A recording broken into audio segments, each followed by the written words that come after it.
Baik, seterusnya kita lihat petikan bertajuk YouTube kami dalam buku kerja muka surat 8. Okey.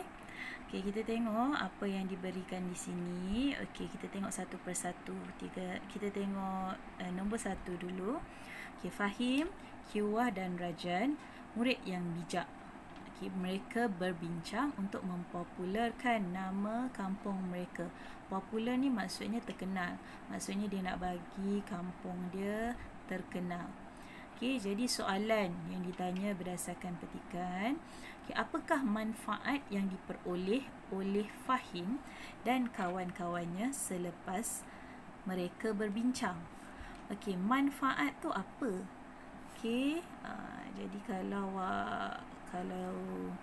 awak nak tahu, manfaat tu sama juga dengan faedah. Tak nampak ya? Okay, tak nampak juga. Kita tunjuk anak panah je lah. Okay, manfaat tu sama juga dengan faedah. Itulah bila tulis dekat skrin ni, tulisan cikgu jadi tak cantik. Tak naklah tulis. Okay, faedah manfaat tu sama maksud dengan faedah. Okay, apa faedah yang dapat mereka peroleh apabila mereka bincang? Okay, jadi bila bincang, awak akan dapat keputusan. Okay, satu keputusan yang memberikan manfaat yang diperoleh oleh Fahim dan kawan-kawannya selepas mereka berbincang. Jadi kalau tak bincang, boleh dapat keputusan tak? Tak boleh, ataupun susah nak dapat keputusan. Tapi bila bincang sama-sama, 3 orang bincang, dapat keputusan. Okey. Okey, kita tengok yang bawah pula. Okey, soalan kedua. Cuba besarkan sikit supaya awak nampak. Okey, yang kedua. Pada suatu hari, Fahim menontarkan satu idea kepada kawan-kawannya. Dia hendak membuat satu rancangan menggunakan YouTube tentang keunikan dan kehebatan kampung mereka. Maksudnya dia nak gunakan saluran YouTube. Okey, soalan. Adakah penggunaan YouTube dapat memberi kebaikan kepada mereka? Mengapa? YouTube ni dia nak maksudnya tadi dia nak popularkan kampung dia guna YouTube.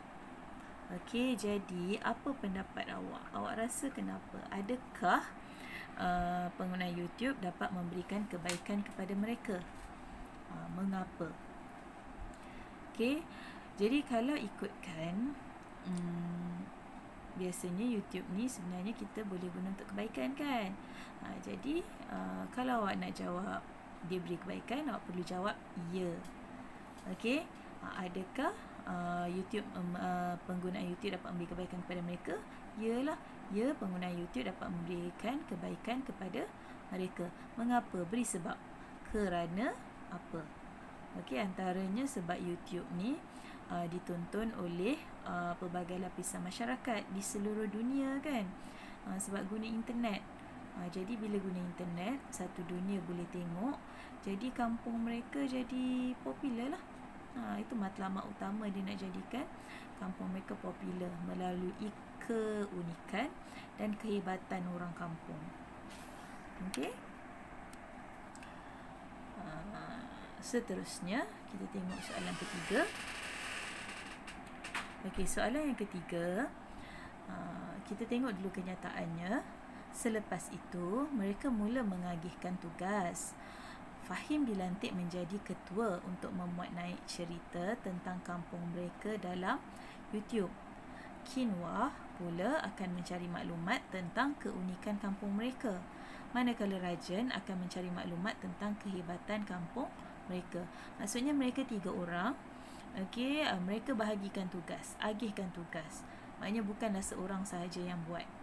Okey, jadi soalan dia, nyatakan alasan kamu untuk mengagihkan tugas kepada kawan-kawan. Apa alasan awak? Kenapa nak kena agihkan tugas ni? Kenapa tak boleh Fahim seorang je buat semua? Kenapa tak boleh Kiwah saja yang buat semua seorang diri? Ataupun Rajan saja yang buat?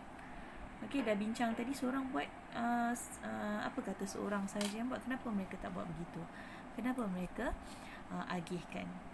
Sebenarnya bila pengagihan tugas, ada pembahagian tugas buat sama-sama, kerja tu akan jadi lebih cepat.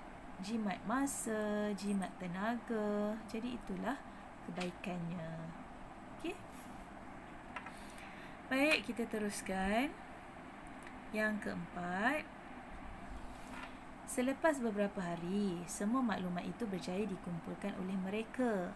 Kehebatan kampung tersebut ialah banyak anak muda di kampung itu yang berjaya dalam pelbagai bidang. Banyak anak muda di kampung itu telah menjadi usahawan kerana berusaha dengan tekunnya.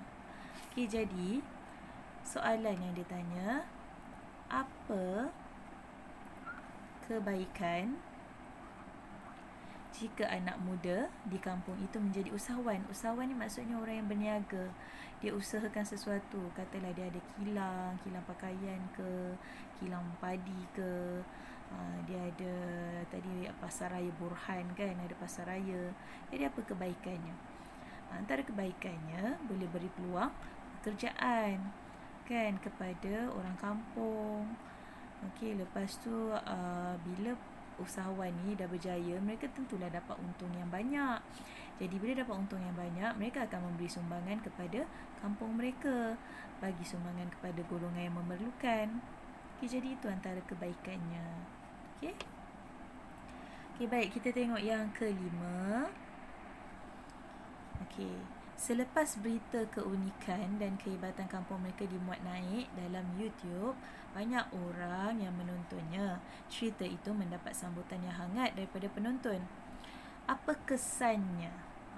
Jadi kesannya lepas dah tular di YouTube, okay, apa kesannya kepada kampung mereka?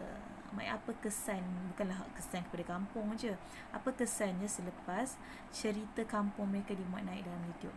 Jadi apa agaknya yang berlaku? Okey, jadi kita tengok balik matlamat utama dia buat saluran YouTube tadi. Dia nak jadikan kampung dia terkenal kan. Jadi bila dah dimuat naik, penonton ramai yang tengok, jadi kampung mereka jadi sangat popular, sangat terkenal. Jadi mencapai matlamat utama mereka awal-awal tadi. Okey, jadi selepas ni cikgu akan tunjukkan cara macam mana ataupun bagaimana awak nak jawab soalan-soalan. Tadi cikgu hanya berikan pengisian apa agaknya jawapan yang awak boleh beri. Tapi kita perlu tahu cara yang betul untuk tulis jawapan tersebut.